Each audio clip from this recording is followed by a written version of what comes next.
Bismillahirrahmanirrahim.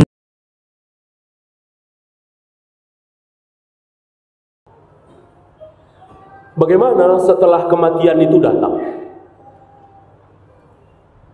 Apa yang terjadi? Sebelum malaikat maut datang, ada malaikat yang datang terlebih dahulu. Siapa dia? Malaikat rahmat atau malaikat adab, tergantung mayat itu siapa. Kalau dia seorang muslim ahli taat, malaikat rahmat yang datang. Kalau dia seorang kafir, malaikat azab yang datang. Tidak mungkin dua-duanya, kecuali satu peristiwa. Saya kira antum pernah baca riwayatnya, di mana ada seorang yang mati, dua malaikat datang. Malaikat rahmat datang, malaikat azab datang. Yaitu seseorang yang pernah membunuh 99 tambah 1, 100 orang. Di luar dia, satu mayat, satu malaikat. Mungkin malaikat rahmat, mungkin malaikat azab. Dia datang sebelum malaikat maut. Dia menunggu. Dia menunggu sejauh mata memandang. Ya. Dia menunggu. Mungkin sekian puluh meter. Dia menunggu di situ. Ya. Yang ditunggu ini luar biasa. Ya. Seandainya kita tahu, barangkali semua orang husnul khatimah. Ya. Allah merahasiakan ini, enggak tahu. Termasuk yang sedang ditunggu ini enggak tahu. Kalau dia sudah dilihat oleh malaikat rahmat ini atau malaikat azab. Tidak selang lama datang malaikat maut. Bukan Israel ya, malaikat maut. Al-Quran, Sunnah tidak ada menyebut kata Israel. Yang ada malaikat maut. Setelah dicabut si malaikat rahmat ini, dia membawa hanut. Hanut itu semacam olesan dari surga dan kain kafan. Hanut semacam olesan gitu dengan kain kafan, dua-duanya dari surga. Itulah malaikat rahmat. Adapun malaikat azab, dia membawa hanut dan kain kafan, dua-duanya dari neraka. Ini untuk memisahkan mana yang beriman, mana yang kafir, mana yang muslim, mana yang non-muslim, mana yang bertauhid, mana yang syirik. Bukan memisahkan mana yang rajin sholat, mana yang malas sholat, tidak. Belum dipisahkan di situ. Nanti akan dipisahkan di akhirat. Ya. Apalagi mana yang rajin puasa sunat, mana yang nggak pernah puasa sunat, nggak ada, belum dipisahkan di situ. Ya, di sini baru memisahkan mana yang muslim, mana non muslim, mana yang muslim, mana yang kafir, mana yang bertauhid, mana yang syirik. Pemisahan hanya di situ. Ya.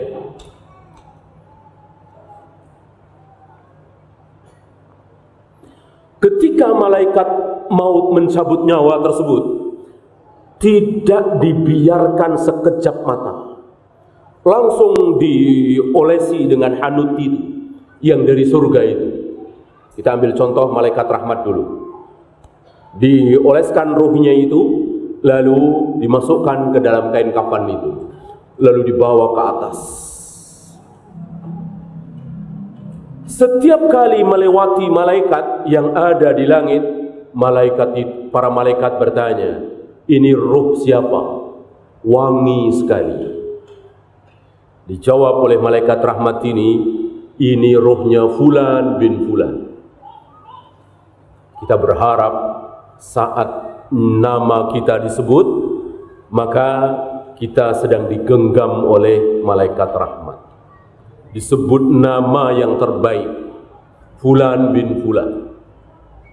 Terus dibukakan pintu langit, pertama, kedua, terus ketiga, sampai ke Illiyin.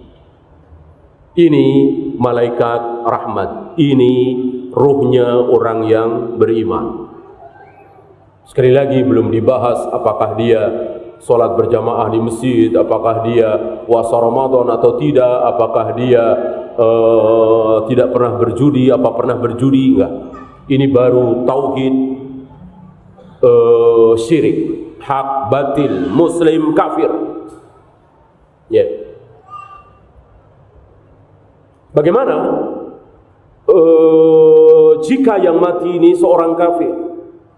Maka yang menunggu adalah malaikat azab. Setelah roh itu dicabut oleh malaikat maut, dalam sekejap mata langsung diolesi dengan hanud dari neraka itu dan dimasukkan ke dalam kain kafan dari neraka itu, lalu dibawa ke atas. Dan setiap kali melewati para malaikat, malaikat bertanya, roh siapa ini? Apa? Busuk sekali, baunya busuk sekali. Ya. Lalu disebut namanya oleh malaikat azab ini, Fulan bin Fulan, disebut namanya yang terburuk.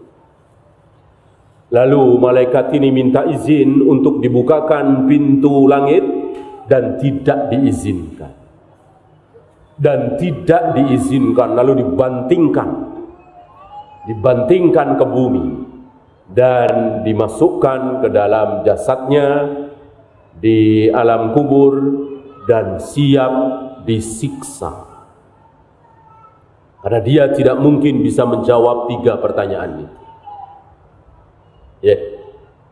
Apa 3 pertanyaan di alam kubur? Man rabbuka?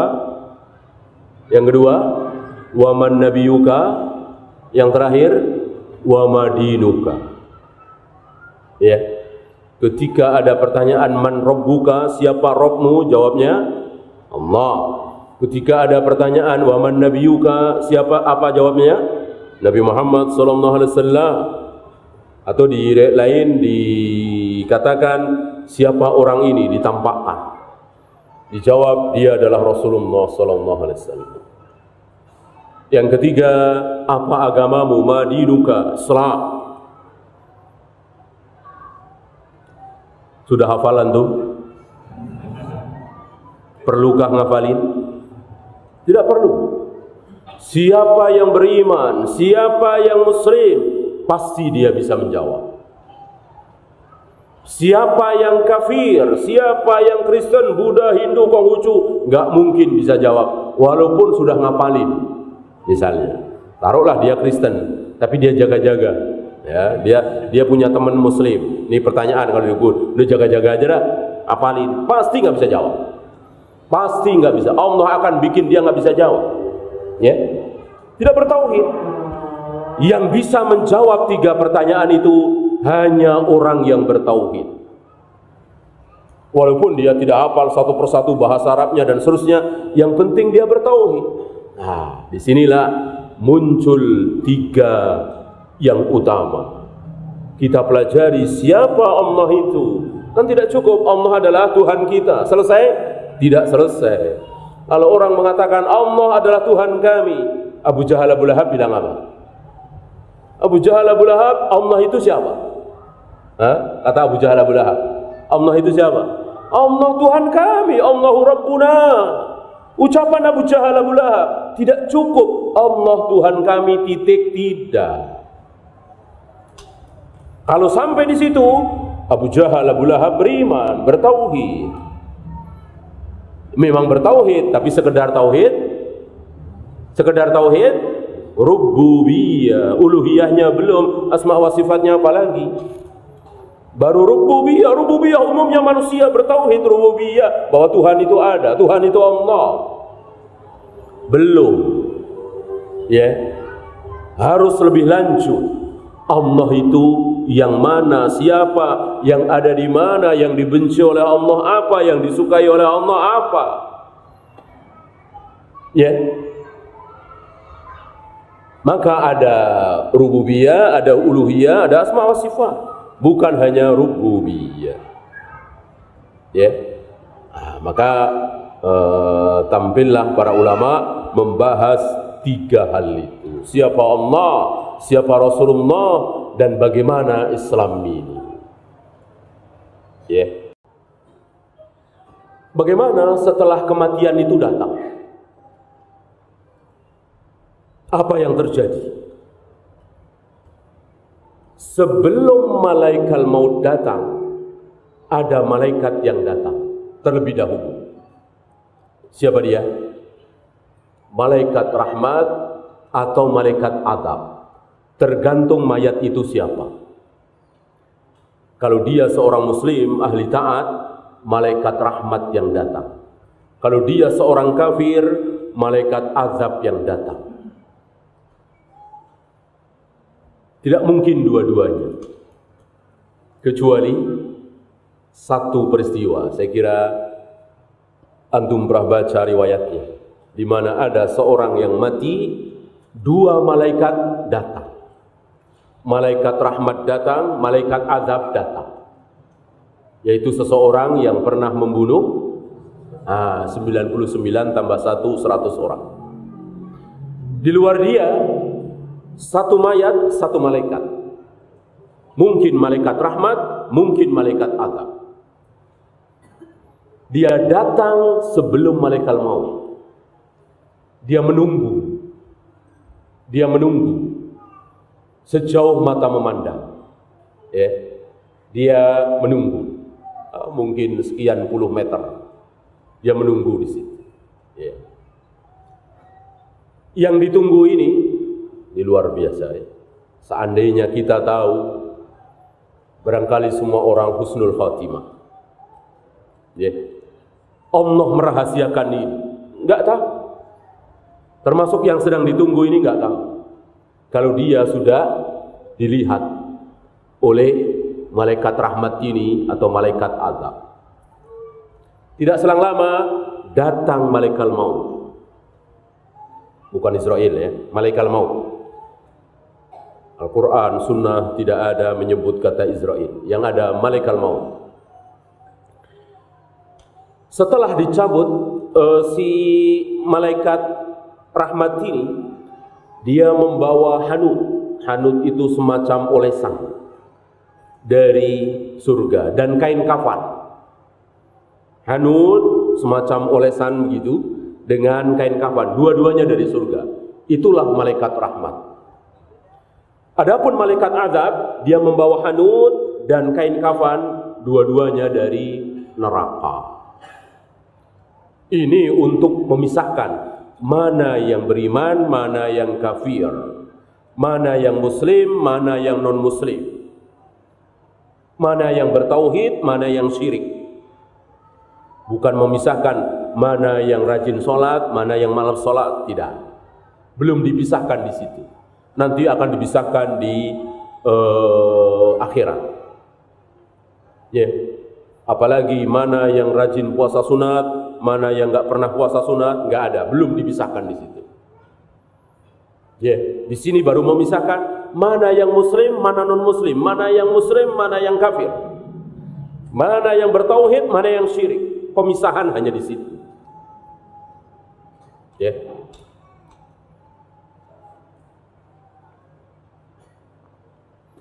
Ketika malaikat maut mencabut nyawa tersebut, tidak dibiarkan sekejap mata. Langsung diolesi dengan hanut itu yang dari surga itu. Kita ambil contoh malaikat rahmat dulu. Dioleskan ruhnya itu, lalu dimasukkan ke dalam kain kafan itu, lalu dibawa ke atas. Setiap kali melewati malaikat yang ada di langit, para malaikat bertanya, ini ruh siapa? Wangi sekali. Dijawab oleh malaikat rahmat ini ruhnya Fulan bin Fulan.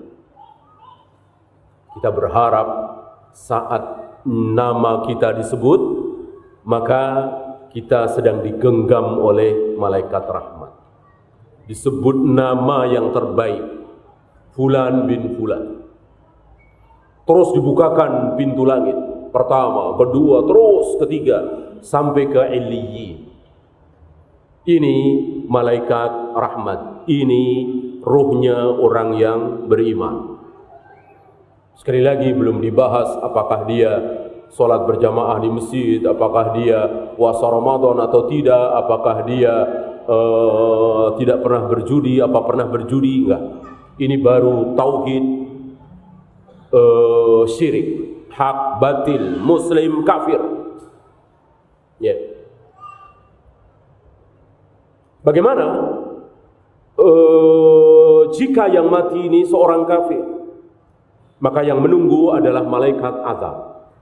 Setelah roh itu dicabut oleh malaikat maut, dalam sekejap mata langsung diolesi dengan hanud dari neraka itu dan dimasukkan ke dalam kain kafan dari neraka itu, lalu dibawa ke atas. Dan setiap kali melewati para malaikat, malaikat bertanya, roh siapa ini? Apa? Busuk sekali, baunya busuk sekali. Ya.